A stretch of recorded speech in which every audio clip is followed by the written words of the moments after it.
तो last class हमने maths में क्या पढ़ा था, हमने टेंजेंट एंड नॉर्मल खत्म किया था, है ना, जो कि एप्लीकेशन ऑफ डेरिवेटिव का एक पार्ट था, वहां पे टेंजेंट एंड नॉर्मल खत्म हुआ था। आज के क्लास में हम बात करेंगे इंक्रीजिंग एंड डिक्रीजिंग फंक्शन, और ये भी एप्लीकेशन ऑफ डेरिवेटिव का ही एक एप्लीकेशन है, ठीक है। बड़ा ही इजी है, समझना तो आसानी से कर पाओगे, कोई बड़ी बात नहीं है। अच्छा, इंक्रीजिंग एंड डिक्रीजिंग फंक्शन पे जानने से पहले, वो समझने से पहले हमें और एक चीज समझना या हमें आना जरूरी है, जो कि है सॉल्विंग ऑफ इन इक्वेशंस। अब इन इक्वेशंस का क्या रोल है, क्यों हमें जानना जरूरी है, वो हम जैसे जैसे इंक्रीजिंग डिक्रीजिंग फंक्शन पढ़ेंगे तब समझ में आ जाएगा। लेकिन एक चीज जानना हमें बहुत जरूरी है, जो कि है सॉल्विंग ऑफ इन इक्वेशंस। हालांकि सॉल्विंग ऑफ इन इक्वेशंस आप छोटे क्लासेस में किए हुए होंगे, ठीक है, लेकिन यहां पे थोड़ा अगर पॉलिनोमियल आ जाए इन इक्वेशन में, अगर पॉलिनोमियल आ जाए तो उसको कैसे सॉल्व करना है वो सीखना जरूरी है, ठीक है। हालांकि 11th क्लास में भी सीखा होगा, लेकिन फिर भी एक बार रिवाइज कर लेते हैं।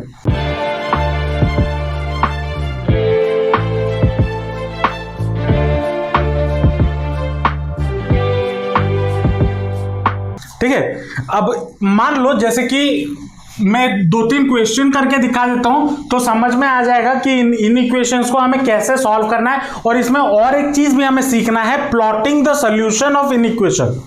ये सीखना बहुत जरूरी है, क्योंकि आगे इंक्रीजिंग डिक्रीजिंग में हमें ये चीज काम आने वाली है, ठीक है। अब देखो यहां पे एक पॉलिनोमियल गिवन है, जो कि है 4x³ - 24x² + 44x - 24 is greater than 0, और बोला है इसको सॉल्व करने के लिए, मतलब इसका सोल्यूशन सेट निकालने के लिए, सॉल्व करने का मतलब इसका सोल्यूशन सेट निकालना है। अब कैसे निकालेंगे, चलो इसमें से पहले मैं 4 कॉमन ले लेता हूं, तो कितना हो जाएगा, x³ - 6x² + 11x - 6 is greater than 0। ये होगा या नहीं होगा। अब इस 4 को हम इस तरफ ले जाएंगे तो 0 डिवाइडेड बाय 4 0 होता है, तो हमें इन इक्वेशन क्या मिलेगा, x³ - 6x² + 11x - 6 is greater than 0। हमारा टारगेट क्या होना चाहिए, जब भी इन इक्वेशन मिले हमारा टारगेट ये होना चाहिए कि हम इसको लीनियर के फॉर्म में ले आए। जैसे कि यहाँ पे x³ है, x² है, x है, लेकिन मैं इसको इन फॉर्म ऑफ लीनियर ले आऊं, ठीक है। हमारा ये टारगेट लीनियर के फॉर्म में ले आऊं, ये हमारा टारगेट होना चाहिए। चलो अब इसको अगर सॉल्व करते हैं, तो इसको सॉल्व करने के लिए हमें क्या करना होगा। अब देखो इसमें से एक फैक्टर, पहले पॉलिनोमियल है तो इसमें से पहले हमें एक फैक्टर ढूंढना होगा। तो वो एक फैक्टर हम कैसे ढूंढेंगे, ट्रायल एंड एरर मेथड, ठीक है, ये आपको पता होगा। तो मैं यहाँ पे x = अगर 1 पुट करता हूं, देखता हूं क्या ये इन इक्वेशन मेरा सॉल्व होता है। तो अगर मैं x = 1 पुट करूं तो मुझे क्या मिल जाएगा, 1 का क्यूब 1 - 6 + 11 - 6, और ये हो जा रहा है 0। तो x = 1 ये हमारा एक फैक्टर है, मतलब हमारा फैक्टर क्या हो गया, x - 1। x - 1 मेरा इस पॉलिनोमियल का एक फैक्टर हो गया। अब मैं क्या करूंगा, इसको डिवाइड कर दूंगा x - 1 से। तो अगर डिवाइड करूं तो मुझे क्या मिलेगा, x³ - 6x² + 11x - 6, और x - 1 से डिवाइड करो तो ये हो जाएगा, x² से मल्टीप्लाई कर देते हैं, x³ - x², तो प्लस ये माइनस ये कैंसिल, तो ये हो जाएगा -5x² + 11x - 6, फिर -5x मल्टीप्लाई करते हैं तो ये हो जाएगा -5x² + 5x, तो ये हो गया माइनस, ये हो गया प्लस, ये हो कैंसिल, तो ये हो जाएगा 6x - 6, तो 6 मल्टीप्लाई कर दो, +6, तो 6x - 6 प्लस माइनस, तो ये कैंसिल 0। तो हमारा ये क्या हो जाएगा, x - 1 × x² - 5x + 6 is greater than 0। समझ में आया क्या करना है। मैंने हिट एंड ट्रायल मेथड से किया, कोई बड़ी बात नहीं है, ये सब चीजें छोटे क्लासेस में किए हुए हो। मैं इसको डायरेक्ट भी कर सकता था, लेकिन मैंने इसलिए बताया शायद याद ना हो कैसे करना है, इसलिए बता दिया। ठीक है, चलो अब क्या करना है, ये क्वाड्रेटिक इक्वेशन है, क्वाड्रेटिक इक्वेशन को मिडिल टर्म स्प्लिटिंग से कर सकते हैं। तो अगर मिडिल टर्म स्प्लिट इसको करो तो ये हो जाएगा कितना, x minus 1 x square minus 2x minus 3x plus 6। ठीक है, इसको अगर मिडिल टर्म स्प्लिट करो तो ये ऐसे होगा। हम होप इतना तो याद होगा मिडिल टर्म स्प्लिट कैसे कर रहे हैं। ठीक है, तो ये कितना हो जाएगा, सॉरी x माइनस 1, तो x माइनस 1 ये हो जाएगा x माइनस 2 और एक हो जाएगा x माइनस 3। ठीक है, ग्रेटर देन 0। तो यहां पे इसको सॉल्व करने के बाद मुझे क्या मिला, मुझे ये 3 फैक्टर्स मिले। मैंने क्या बोला था, हमारा टारगेट क्या है, हमारा टारगेट है कि जो भी इक्वेशन गिवन हो उसको लीनियर फैक्टर में कन्वर्ट करना। मैंने लीनियर फैक्टर में कन्वर्ट कर दिया। अब इसका सोल्यूशन क्या क्या होगा, तो सॉल्यूशंस, अच्छा सोल्यूशन सेट मुझे अभी नहीं मिलेगा क्योंकि इन इक्वेशन है। अगर यहाँ पे इक्वल टू होता तो मैं यहाँ पे सोल्यूशन ऐसे बोल देता कि x इक्वल टू 1, 2 और 3 इसका सोल्यूशन है। लेकिन एज बिकॉज यहाँ पे इन इक्वेशन है तो x इक्वल टू 1, 2 और 3, इन 3 पॉइंट्स को हम बोलते हैं क्रिटिकल पॉइंट्स। क्या बोलते हैं, क्रिटिकल पॉइंट्स। अब ये क्रिटिकल पॉइंट्स आ गया। अब इन क्रिटिकल पॉइंट्स को आपको नंबर लाइन पे प्लॉट करना है। ठीक है, नेक्स्ट चीज क्या है, नंबर लाइन पे प्लॉट करना है। तो प्लॉट कर दो, ये हो गया मान लो 1, फिर ये हो गया 2, फिर ये हो गया 3, इस साइड हो गया इंफिनिटी और इस साइड हो गया माइनस इंफिनिटी। ठीक है, अब हमने क्या देखा, अब जो सबसे राइट वाला पार्ट होगा, ये याद रखना जब भी इन इक्वेशन सॉल्व कर रहे हो, ये क्रिटिकल पॉइंट्स प्लॉट करने के बाद जो सबसे राइट वाला पार्ट होगा वो आपका पॉजिटिव होगा। ठीक है, आपको मार्क करना, ये याद रख लेना पॉजिटिव होगा। उसके बाद जो भी इंटरवल्स होंगे वहां पे आप ऑल्टरनेट पॉजिटिव नेगेटिव लगाते हुए जाओगे। तो यहां पे सबसे राइट वाला ये वाला है, तो ये हो गया पॉजिटिव, उसके बाद ये नेगेटिव, फिर ये पॉजिटिव, फिर ये पॉजिटिव, ये नेगेटिव हो गया। ये आपका मार्क करना हो गया, मार्क कर लिए।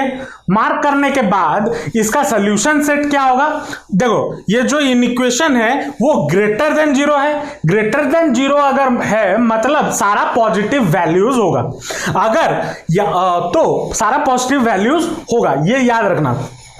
तो देयरफॉर मेरा सोल्यूशन सेट क्या क्या हो जाएगा, देयरफॉर पॉजिटिव कहां पे है, एक तो 3 से इंफिनिटी है, 3, इंफिनिटी, और दूसरा पॉजिटिव कहां पे है 1, 2, ये दो जगह पे मेरा पॉजिटिव है। देखो 3 से इंफिनिटी पॉजिटिव, 1 से 2 पॉजिटिव। तो therefore the solution set is x belongs to 1, 2 union 3, infinity. ठीक है, ये हमारा सोल्यूशन सेट हुआ। अब ये मैंने दिमाग में आ रहा होगा सर आपने पॉजिटिव वाला ही क्यों लिया, पॉजिटिव वाला मैंने इसलिए लिया क्योंकि जो इन इक्वेशन है वो ग्रेटर देन 0 है। अगर लेस देन 0 होता तो मैं माइनस वाला जो इंटरवल्स है उसको लेता, मतलब 2, 3 और 1, माइनस इंफिनिटी। ठीक है, ये मैं उसका सोल्यूशन सेट लेता। तो ऐसे हम एक इक्वेशन को सॉल्व कर सकते हैं और उसका सोल्यूशन निकाल सकते हैं। समझ आया या नहीं आया? चलो अब मान लो ये आपको एक इक्वेशन गिवन है, ठीक है, और बोला है इसको सॉल्व करने के लिए। तो इसको सॉल्व करते हैं, तो सोल्यूशन पे आते हैं। क्या हो जाएगा, इसको अगर हम मल्टीप्लाई कर देते हैं तो x plus 2 into 2 plus x का होल स्क्वायर, और ये इस तरफ आ जाएगा तो 2 प्लस एक्स का whole square minus 4 into x plus 2 is greater than 0। अब इसको अगर सॉल्व करेंगे तो ये हो जाएगा x plus 2 into 2 plus x का होल स्क्वायर, 4 प्लस एक्स का square plus 4x minus 4x minus 8, तो ये 4x plus 4x gets cancelled, is greater than 0। फिर से तो ये कितना हो जाएगा, x plus 1 into 2 plus x का होल स्क्वायर, और ये हो जाएगा आपका 4 प्लस एक्स का square plus 4x minus 4x minus 4 is greater than 0। तो minus 4 plus 4 gets cancel, plus 4x minus 4x gets cancel, तो बचा क्या, x square by x plus 1 into 2 plus x का whole square is greater than 0। अब देखो इस चीज को मैं क्या ऐसे लिख सकता हूं, x square by 2 plus x या एक्स बाय 2 प्लस एक्स का whole square into 1 by x plus 1 is greater than 0। लिख सकता हूं या नहीं लिख सकता हूं, कुछ गलत है इसमें? इस चीज को क्या मैं इस फॉर्म में लिख सकता हूं या नहीं लिख सकता हूं? चलो अब यहां पे देखो, ये वाला जो टर्म है, कौन सा term, x by 2 plus x का होल स्क्वायर, ये वाला जो टर्म है ये हमेशा ऑलवेज पॉजिटिव होगा, ऑलवेज पॉजिटिव होगा। क्यों ऑलवेज पॉजिटिव होगा, क्योंकि स्क्वायर में है। x का आप कोई भी वैल्यू ले लो, x का कोई भी वैल्यू ले लो, ये वाला फैक्टर हमेशा पॉजिटिव होगा। तो x का वैल्यू किस चीज पे डिपेंड करेगा, x का वैल्यू इस चीज पे डिपेंड करना चाहिए, इस चीज पे डिपेंड करेगा। तो अगर x का वैल्यू इस चीज पे डिपेंड करेगा तो 1 बाय हम डायरेक्ट लिखेंगे x plus 1 is greater than 0, ये लिखेंगे।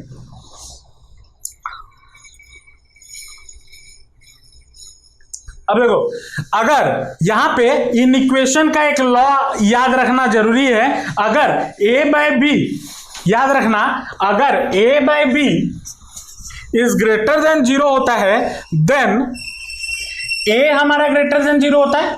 अगर a बाय बी हमारा 0 है, 0 से बड़ा है, तो a भी 0 से बड़ा होगा, और उसका मतलब क्या है, उसका मतलब b भी 0 से बड़ा होगा।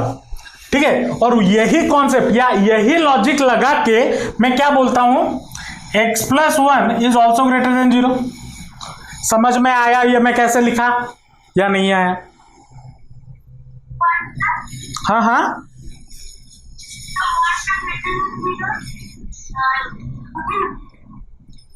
बुझलो?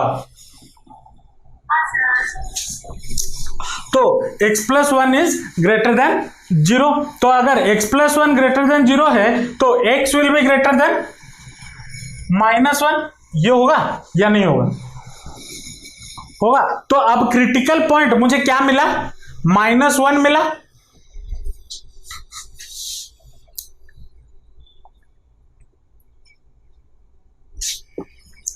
ठीक है, x का वैल्यू -1 मिला, लेकिन यहां पे और एक चीज भी देखना जरूरी है कि as because x plus 1 denominator में है, क्या x प्लस 1 डिनोमिनेटर में है, x का वैल्यू कभी 0 भी नहीं हो सकता। अगर x का वैल्यू 0 हो गया तो क्या हो जाएगा, एक सेकंड,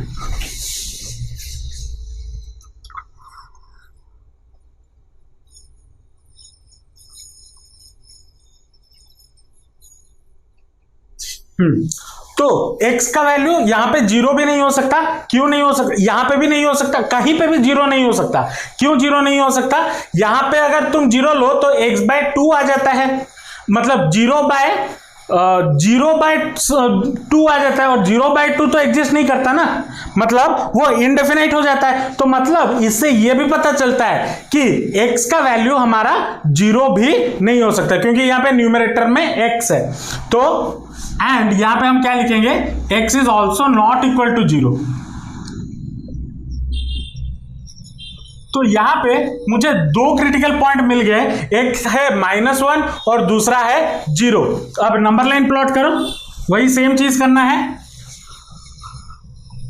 एक तो 0, फिर हो गया इधर -1, ठीक है, ये हो गया इन्फिनिटी, ये हो गया माइनस इन्फिनिटी। जो सबसे राइट वाला पार्ट है वो क्या होगा, पॉजिटिव, ये वाला नेगेटिव और ये वाला पॉजिटिव होगा। अब देखो ये जो इनइक्वेशन है वो जीरो से बड़ा है, तो जीरो से बड़ा है मतलब सारा पॉजिटिव वैल्यूज लेंगे, तो पॉजिटिव वैल्यूज कहां पे लाई कर रहे हैं, जीरो से इंफिनिटी लाई कर रहे हैं और -1 टू माइनस इंफिनिटी लाई कर रहे हैं। देयरफॉर x का वैल्यू मेरा क्या हो जाएगा, x belongs to minus infinity to -1 union 0 to infinity. ये हमारा रिक्वायर्ड सोल्यूशन है या फिर आंसर है। समझ में आया या नहीं आया? चलो इसको लिख लो, और 2 क्वेश्चन करेंगे तो इन इक्वेशन में थोड़ा अच्छा खासा पकड़ बन जाए तो आराम से आगे कर पाएंगे इंक्रीजिंग डिक्रीजिंग फंक्शन। लिख लो, मान लो ये इन इक्वेशन गिवन है और बोला है इसको सॉल्व करो। ठीक है, इसको सॉल्व करते हैं, कुछ नहीं, कोई बड़ी बात नहीं है। यहां से मैं पहले माइनस कॉमन ले लेता हूं न्यूमरेटर और डिनोमिनेटर से। तो अगर माइनस कॉमन ले लिया तो क्या बचेगा, x² - 1 divided by x² + 6 minus, या फिर इसको ऐसे लिख लो x² - 5x + 6 और minus common less than 0।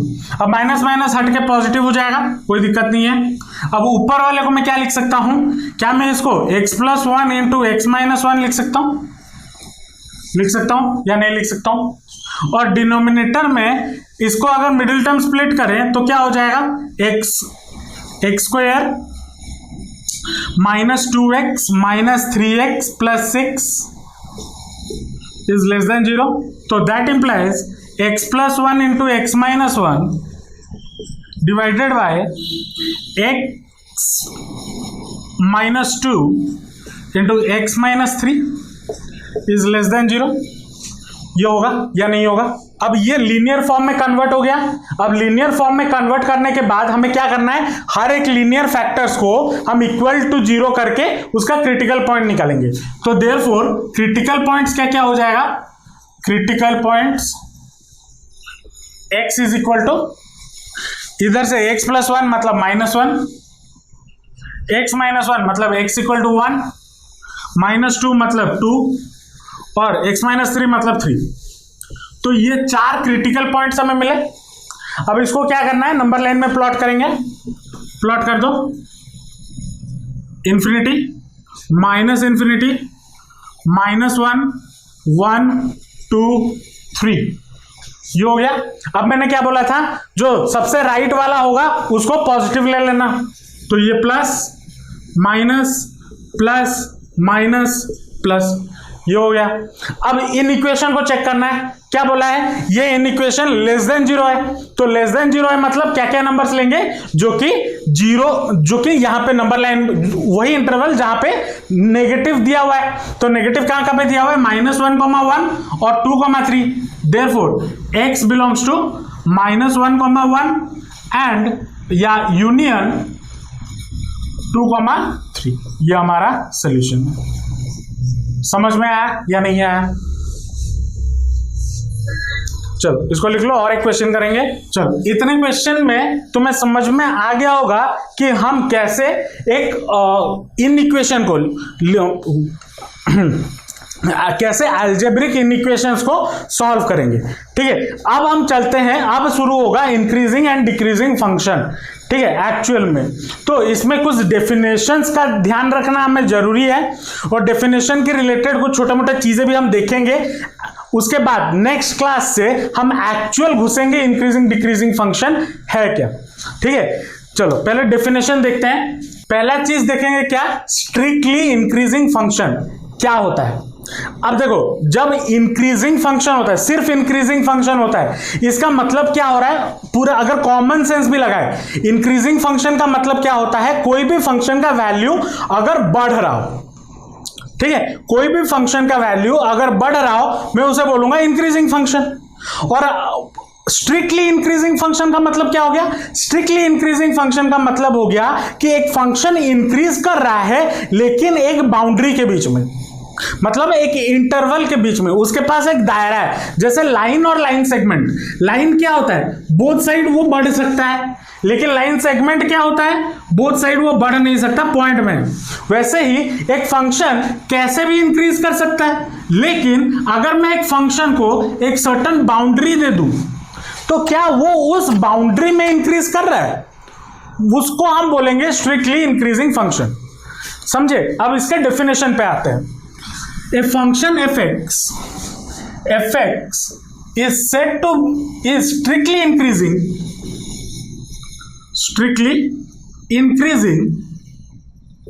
in interval a, b। इस इंटरवल में ये फंक्शन इंक्रीज कर रहा है, अगर कर रहा है then x1 is greater than x2, ये होगा।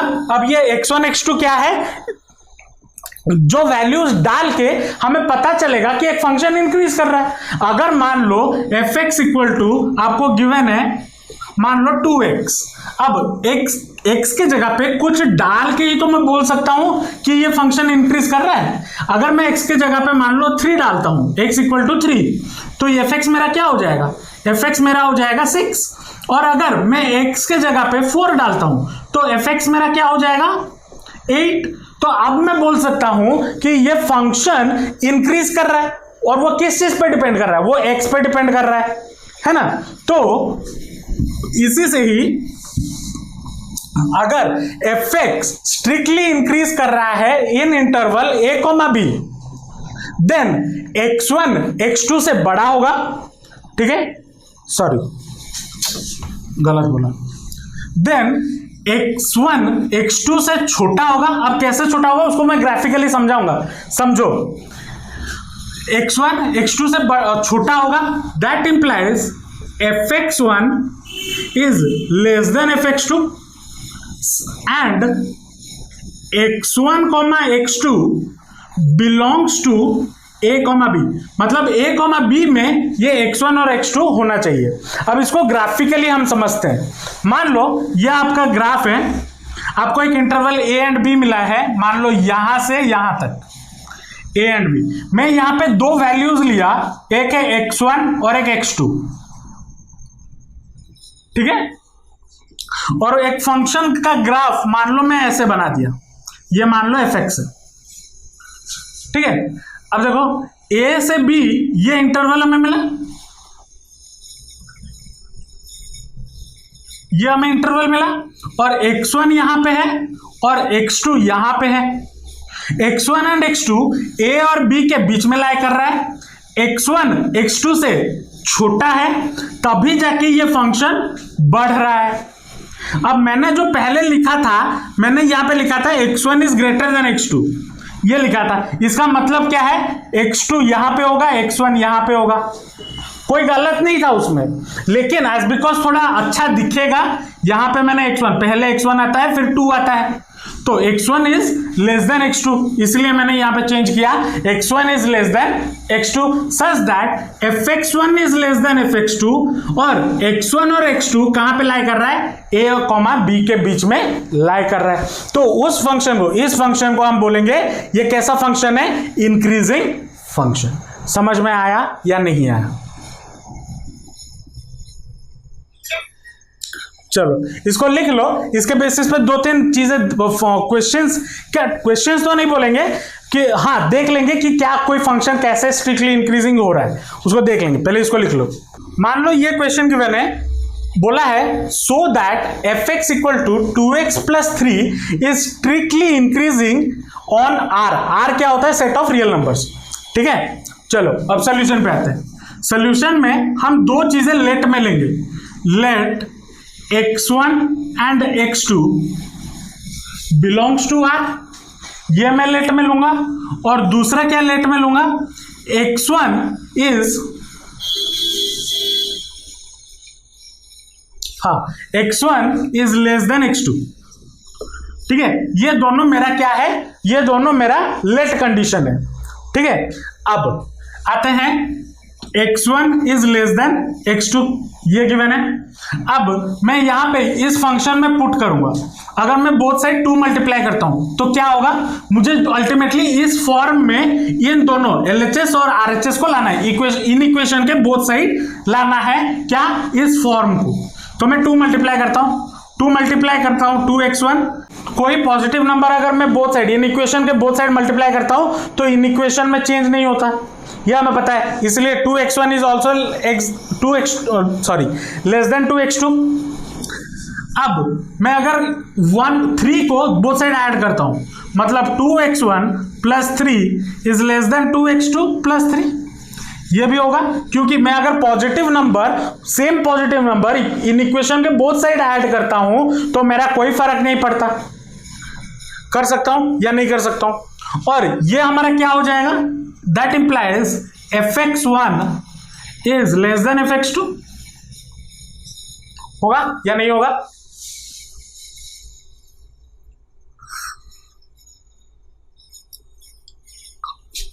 सो इससे हमारा क्या पता चल गया या क्या प्रूफ हो गया, एज हम यहां पे लिखेंगे, एज मैंने लेट क्या लिया हुआ था, x1 is less than x2, that implies fx1 is less then fx2, and मैंने लेट में क्या लिया हुआ था, x1 and x2, x1 x2 belongs to R, therefore fx is a strictly increasing function। समझे या नहीं समझे, समझ में आया या। तो अब देखो यहां पे आप बोलोगे कि सर इन इक्वेशन कहां पे सॉल्व करना है, एक तो ये छोटा सा चीज है, लेकिन जो चीजें हम सीखे वो आगे काम आएगा, इसीलिए मैं बताया हूं, ठीक है, ऐसा नहीं हवा में कुछ भी बोल रहा हूं, नहीं, वो आगे काम आएगा, कंटिन्यूअस सारा क्लासेस अगर आप ध्यान से करो तो आप उसको समझ पाओगे कि कहां पे यूज हुआ, ठीक है। इसको लिख लो, और 1-2 क्वेश्चन करेंगे स्ट्रिक्टली इंक्रीजिंग में, लिख लो। चलो मान लो ये क्वेश्चन गिवन है, क्या बोला है, so that fx is equal to x square is strictly increasing on interval 0, infinity। अब 0, में यहां पे ओपन मतलब स्क्वायर ब्रैकेट है, मतलब 0 को इंक्लूड करते हुए, ठीक है। तो लेट यहां पे वही चीज जो पहले किए थे सोल्यूशन पे, late x1, x2 belongs to 0, 8 का इंटरवल हमने ये माना हुआ है लेट, और दूसरा चीज क्या लेट लेंगे, x1 is less than x2, ये मैं लूंगा, ठीक है। उसके बाद सोल्यूशन पे आते हैं, x1 is less than x2, ये होगा। अब अगर इसको स्क्वायरिंग बोथ साइड करूं तो क्या हो जाएगा, x1 का whole square is less than x2 का होल स्क्वायर, और स्क्वायरिंग बोथ साइड करने पे मुझे कोई भी इन इक्वेशन में चेंजेस नहीं होता, क्योंकि स्क्वायर करने पे नेगेटिव भी पॉजिटिव हो जाता है। तो ये क्या हो गया, fx1 is less then fx2 हो गया। तो देयरफॉर मैं क्या लिख सकता हूं, x1,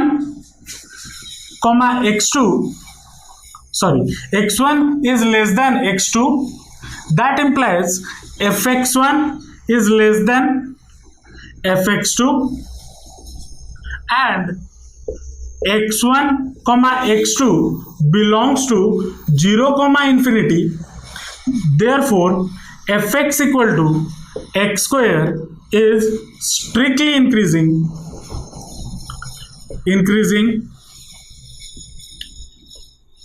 in function, in interval 0, infinity, ठीक है। समझ में आया या नहीं आया, चलो इसको लिख लो, फिर देखेंगे स्ट्रिक्टली डिक्रीजिंग फंक्शन क्या होता है। अब समझते हैं स्ट्रिक्टली डिक्रीजिंग फंक्शन क्या होता है। कोई चीज नहीं, कोई बड़ी बात नहीं है, रॉकेट साइंस नहीं है, आराम से समझना। मान लो let fx is a strictly decreasing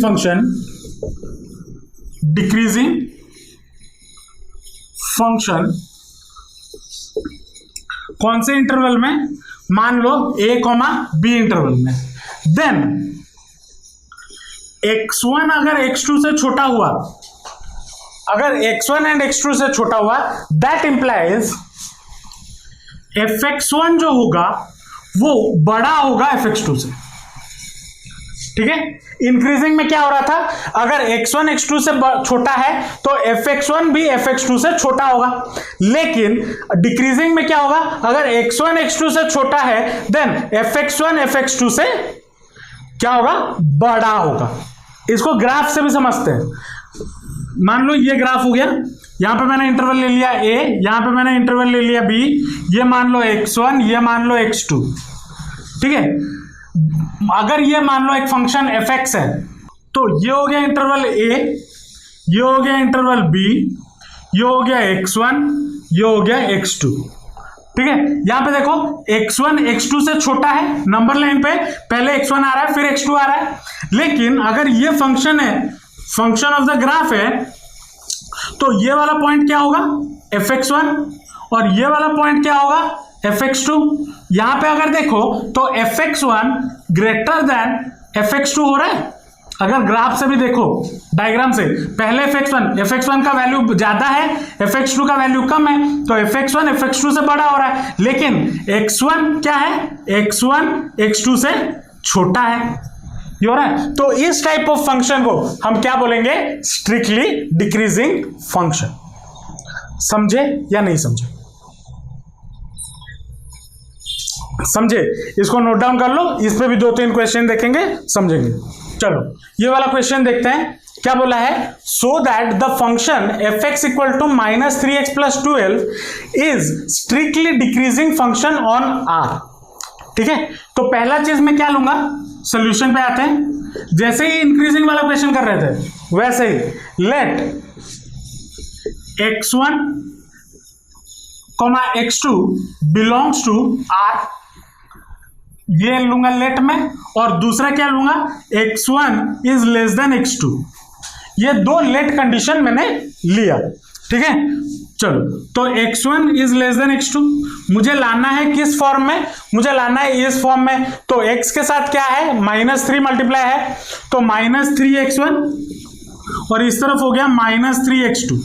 और हमें इन इक्वेशन से जब हम बचपन में पढ़ रहे थे, हमें पढ़े हुए हैं, अगर किसी नंबर के साथ नेगेटिव नंबर मल्टीप्लाई होता है, क्या नेगेटिव नंबर मल्टीप्लाई होता है, तो इन इक्वेशन का साइन चेंज होता है, यह हमने पढ़ा हुआ है। तो यहां पे negative number -3 both side multiply किए, तो इन इक्वेशन का साइन क्या हो जाएगा, फ्लिप हो जाएगा या चेंज हो जाएगा। तो ये हो गया।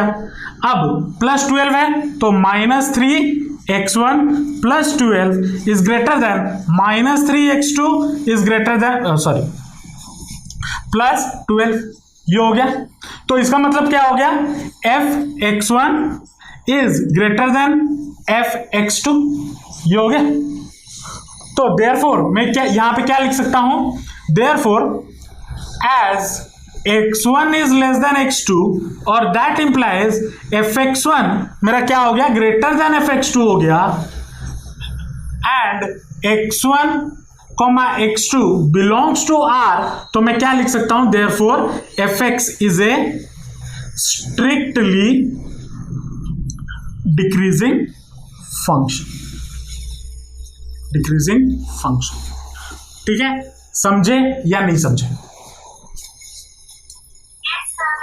चलो इसको लिख लो और एक क्वेश्चन करेंगे। अब आते हैं वही सेम क्वेश्चन, लेकिन अब इंक्रीजिंग में भी ये क्वेश्चन किए हुए, ठीक है, x² वाला, लेकिन वहां पे इंटरवल क्या था, वहां पे इंटरवल था 0 to ∞। यहां पे इंटरवल क्या है, -∞ to 0। ठीक है, चलो सोल्यूशन पे आते हैं।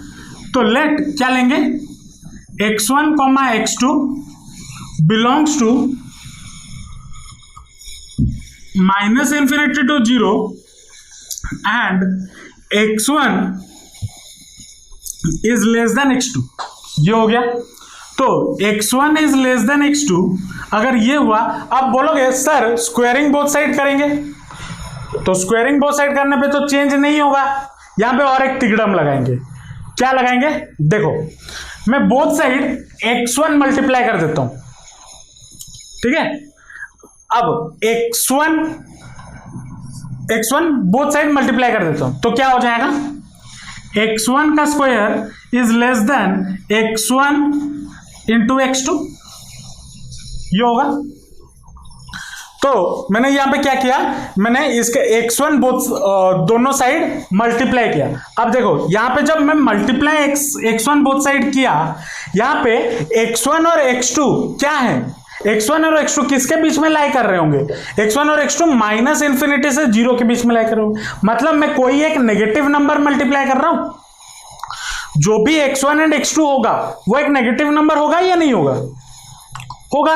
और अगर नेगेटिव नंबर होगा तो नेगेटिव नंबर मैं अगर मल्टीप्लाई करता हूं both side negative number multiply करने पे मेरा साइन क्या हो जाता है, चेंज हो जाता है। तो मैं जब x1 मल्टीप्लाई किया तो मेरा साइन चेंज होके क्या हो जाएगा, ग्रेटर देन हो जाएगा। समझे या नहीं समझे? वैसे ही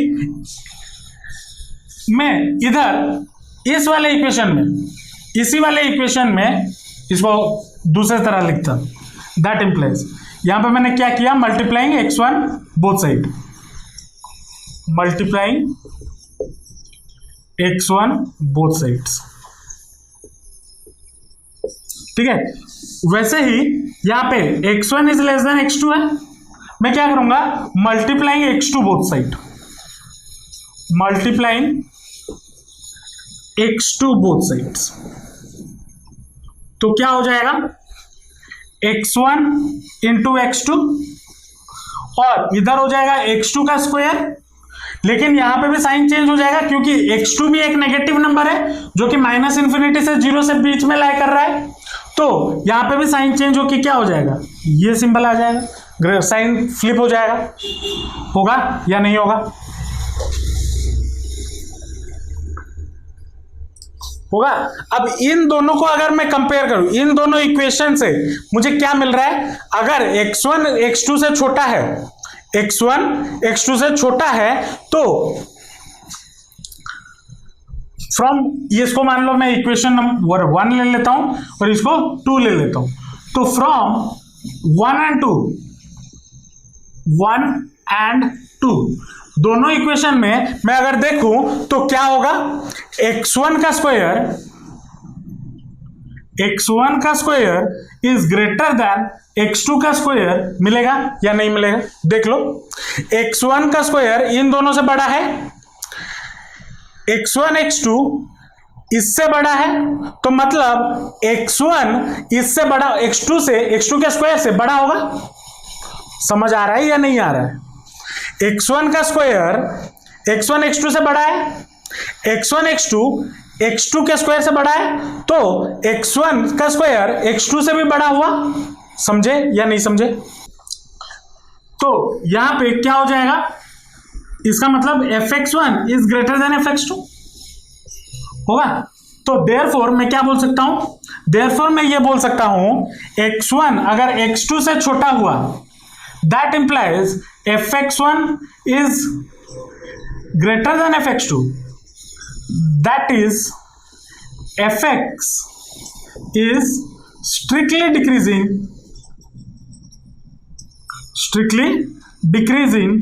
कहां से कहां, इन इंटरवल माइनस इंफिनिटी से 0। समझ में आया या नहीं आया?